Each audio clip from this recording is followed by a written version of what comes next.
அண்மை செய்தி.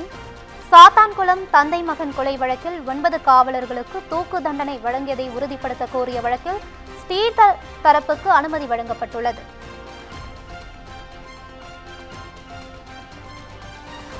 வழக்கில் வரும் 27ஆம் தேதி ஸ்ரீதர் நேரில் வந்து தனது வாதங்களை முன்வைக்க உயர்நீதிமன்ற மதுரை அமர்வு அனுமதி அளித்துள்ளது.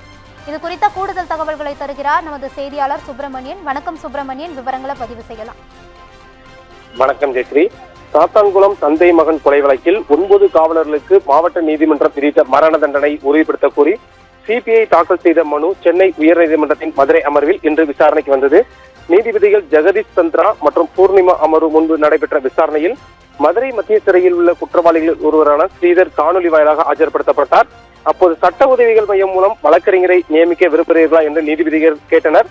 அதற்கு தனக்குத்தானே ஆஜராகி வாதிட விரும்புவதாகவும் விசாரணையின் போது நேரில் நீதிமன்றத்தில் ஆஜராக அனுமதி வழங்க வேண்டும் என்றும் ஸ்ரீதர் கோரிக்கை வைத்துள்ளார். இதையடுத்து தனக்கு வழக்கறிஞர் தேவையில்லை என்றும் தானே வழக்கில் ஆஜராகி வாதிடுவதாக எழுத்துப்பூர்வ அறிக்கை தாக்கல் செய்யுமாறு நீதிமன்றம் உத்தரவிட்டுள்ளது. மேலும் ஜூலை 27ஆம் தேதி ஸ்ரீதர் நேரில் நீதிமன்றத்தில் ஆஜராகி தனது வாதங்களை முன்வைக்க அனுமதி வழங்கிய நீதிபதிகள் வழக்கின் அடுத்த கட்ட விசாரணையை அன்றைய தேதிக்கே ஒத்திவைத்தனர். ஜெயஸ்ரீ.